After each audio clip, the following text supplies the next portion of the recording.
Setelah saya PKL di Banjarmasin selama kurang lebih 1 tahun lah, H+1 di rumah, itu saya sudah dapat offering letter, surat penawaran dari perusahaan Kamaju.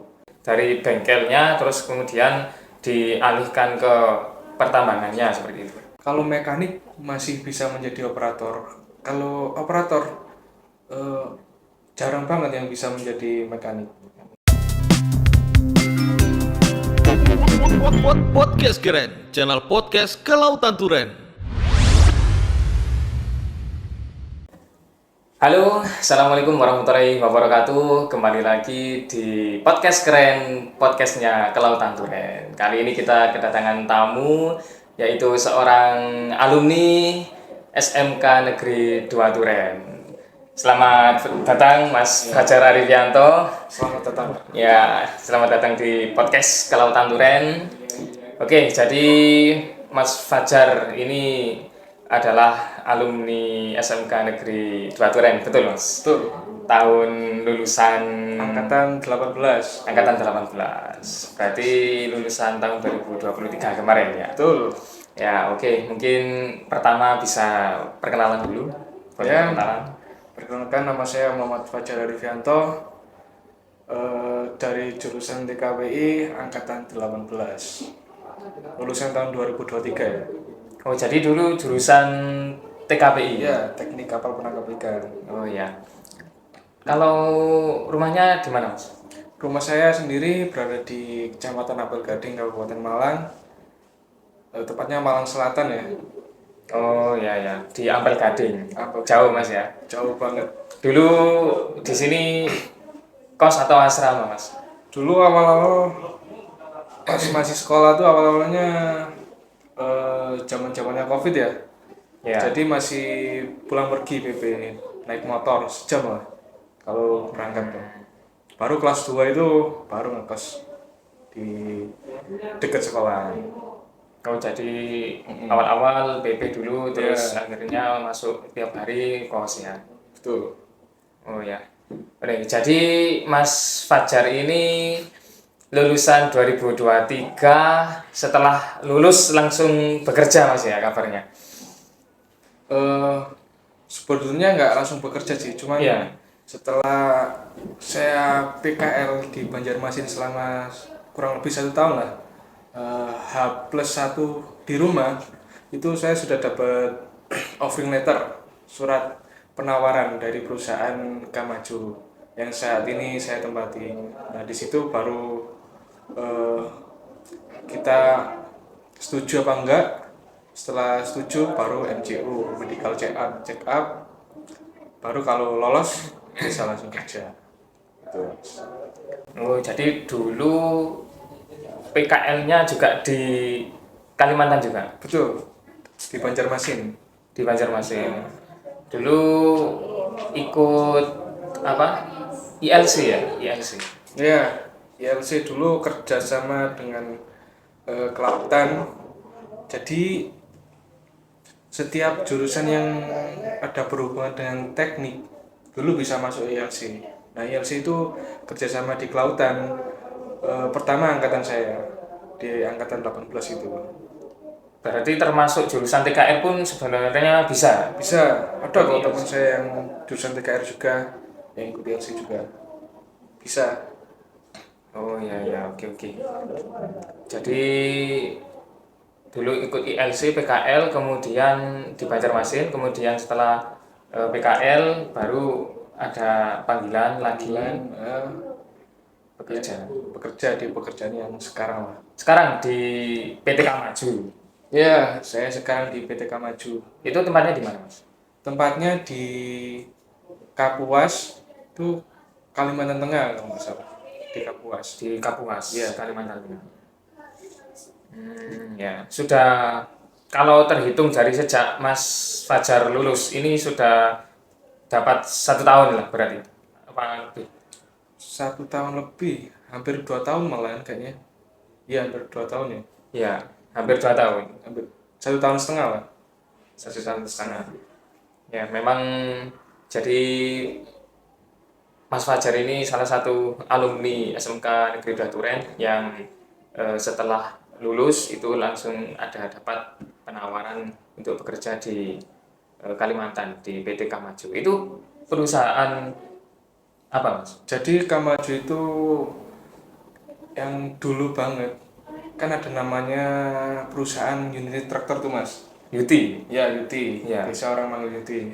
Yuti dulu itu punya koperasi namanya Kanitra Mitra Jaya Utama yang disingkat menjadi Kamaju. Dulu sebuah koperasi dia, tapi lambat laun berkembang. Sekarang jadi perusahaan yang menyediakan eh, jasa, terutama mekanik, welder yang difokuskan dalam bidang pertambangan.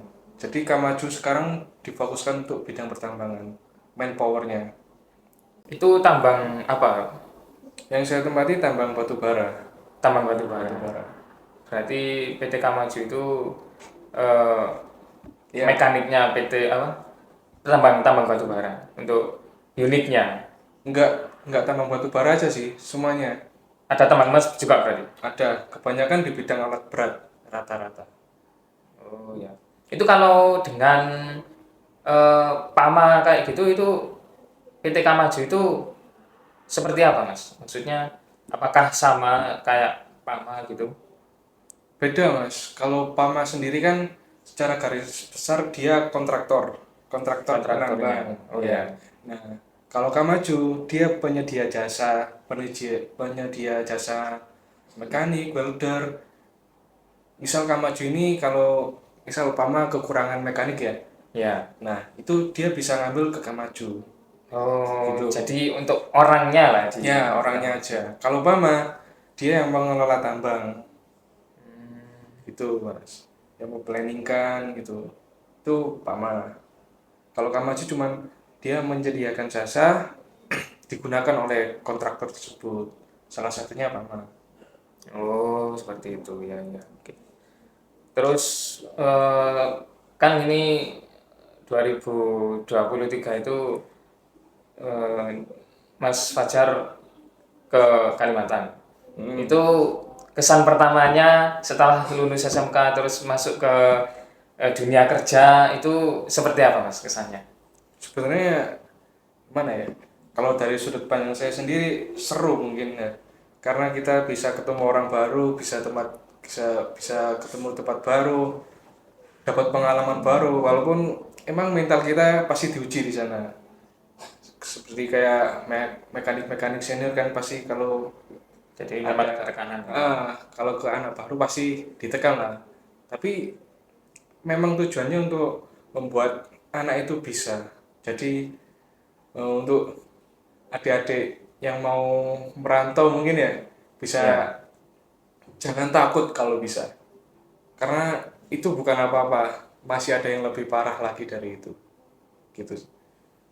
Oke, oke. Jadi memang ada tekanan ya, memang untuk Pasti mendidik ada. lah ya, untuk mendidik agar bisa cepat bisa seperti itu. Kita akan berkembang ketika kita ditekan. Ya, betul. Memang seperti itu. Terus dulu Mas Fajar ini alasannya mengambil jurusan TKPI itu apa, Mas, sebenarnya? Sebenarnya apa ya? Eh, karena TKPI sendiri saya nyari-nyari tanya temen yang alumni kelautan juga ya dulu ya. Katanya TKPI itu jurusan pertama yang ada di kelautan gitu. Terus penyaluran pekerjaannya bagus. Terus apa ya? Pendidikannya itu bagus lah. Jadi kita ketika mencari kerjaan eh, nggak terlalu sulit kalau kita masuk TKPI. Karena banyak peluang yang kayak di luar negeri itu membutuhkan banyak sekali pekerjaan kan Ya, tentang mekanik kapal gitu ya. banyak banget kan apa eh, apa junior kita yang kerja di sana kan sekarang Ya, jadi ya. itu alasannya saya masuk ke KPI. Oke, oke. Terus di sana itu Mas Fajar itu sebagai apa di situ? bekerjanya? Di sana saya masuk, kalau di sana nyebutnya section rekom ya, rekondisi komponen. Jadi ketika ada suatu komponen ini kan pasti punya umur ya, namanya lifetime ya. Ya, Nah, lifetime. Nah, di sana itu kan kalau mekanik itu menjaga performa unit ya biar nggak breakdown, biar ya. nggak rusak gitulah. Nah, itu kita di sana diadakan program namanya mid-life. Jadi setengah umur dari komponen tersebut, ketika mencapai umur setengahnya, komponen tersebut akan kita bongkar dan kita assembly lagi. Supaya apa? Supaya tidak terjadi itu breakdown unscheduled. Jadi tidak terjadi kerusakan secara tidak sengaja lah. Jadi nggak sampai rusak unit itu. Oh ya, jadi eh, seperti servis perawatan Nah, berkala. betul. Kayak servis perawatan berkala, tapi di bidang komponennya aja. Komponennya. Iya, komponen. Jadi itu bisa dibilang mekaniknya. Hmm, Mekaniknya. masuk mekanik sih. Masuk mekanik. Terus untuk bengkelnya itu apakah tempatnya itu dekat dengan pertambangannya atau jauh? Lumayan jauh ya, karena Kira berapa kilometer kira-kira? mungkin kalau di sana tambangnya itu dibagi beberapa sektor ya. Ada sektor 7, sektor 4, sektor 2, sektor 1 kalau nggak salah. Nah itu jaraknya dari workshop mungkin 1 sampai 3 kiloan ya. Karena untuk aktivitas pertambangan sendiri membutuhkan yang nama blasting, pengeboman mas. Oh ya, Ya, pengeboman. pengeboman. Nah, pengeboman itu ada radius minimalnya. Jadi kalau nggak salah yang saya tahu nih ya, radius pengeboman itu yang aman untuk manusia 500 meter. Jadi yang pas di workshop kita itu lebih dari 500 meter dari aktivitas pertambangan tersebut. Supaya aman. Ya. Jadi memang kadang itu tidak hanya di bor saja ya, tapi Nah, di bom juga ya. ya betul. Di bom Di bom juga. itu tujuannya untuk melunakkan tanah tersebut biar si ekskavator tersebut bisa menggali dengan mudah kan. Oh, seperti itu. Hmm. Memang pertambangan itu ya resikonya tinggi ya Mas ya. Ya, Bisa dibilang resikonya tinggi resiko tinggi nomor 2 setelah penerbangan. setelah penerbangan. Setelah penerbangan. Jadi bidang pertambangan itu merupakan bidang yang memiliki resiko tertinggi nomor 2 setelah penerbangan seperti itu ya. Ya, oke. Tapi semakin tinggi resiko suatu pekerjaan, maka tingkat safety-nya itu juga lebih tinggi. Jadi jangan takut jika kalian mau kerja di tambang, di penerbangan, di laut, jangan takut karena pasti disediakan fasilitas safety-nya kan ya. Ya. Pasti semakin bagus kalau tingkat resikonya semakin tinggi. Jadi jangan takut ya. Terus kalau misal Mas ini ada kendala ya ketika unit tersebut bekerja di pertambangan, kemudian unit tersebut bermasalah, ada mogok lah atau masalah mesin atau apa, itu cara mengatasinya sebagai mekanik itu bagaimana? Yang pertama ya seorang mekanik harus bisa mengetahui tiga faktor terjadinya Kecelakaan kerja. kecelakaan kerja. Nah, yang pertama kan disebabkan oleh faktor manusia 88% ya, 10% dari faktor kondisi tidak aman dan 2% dari takdir. Nah, kalau nemuin unit kita yang breakdown atau tiba-tiba mogok ya, Ya, di pertambangan. nah, yang pertama kita ambil tindakan dulu ya, melihat kondisi suatu area tersebut berada di kondisi aman atau tidak aman. Kalau berada di kondisi tidak aman, itu nggak boleh melakukan pekerjaan mas. Harus dievakuasi dulu unitnya ke area yang sudah aman. Berarti ada unit khusus untuk mengevakuasi Ada. unit yang bermasalah tadi. Ya bisa ditarik dengan dozer atau apa, berbagai macam cara lah nanti. Itu yang pertama harus memastikan kondisi aman dulu. Gitu, Mas. Kemudian untuk perbaikannya, mekaniknya yang ke sana atau Ya, dibawa sampai ke bengkel? nanti si operator akan menghubungi departemen plan ya biasanya. Departemen plan untuk minta mekanik untuk menganalisa unit tersebut kenapa bisa breakdown. Gitu, Mas. Berarti bidangnya Mas Fajar ini ada di mekaniknya. Terus Betul. kalau misalnya ada kenaikan lah menjadi operator seperti itu, apakah bisa? Maksudnya dari bengkelnya terus kemudian dialihkan ke pertambangannya seperti itu. Kalau di bidang pertambangan rata-rata ya, kalau mekanik masih bisa menjadi operator. Kalau operator eh, jarang banget yang bisa menjadi mekanik. Karena yang dipelajari mekanik itu banyak banget Mas. 5 tahun mungkin masih belum apa-apa mungkin. Masih 5 tahun masih 5 belum tahun itu apa-apa. masih belum apa-apa. Jadi memang tingkatannya ada Banyak banget yang perlu dipelajari. Oke. Jadi seperti itu teman-teman, untuk Mas Fajar sekarang sudah bekerja di PT Kamaju, Ya, tempatnya di Kapuas, Kalimantan Tengah, di mana sekarang masih berjalan kurang lebih 1,5 tahun. ya, Dan ini masih terus perpanjang Mas ya?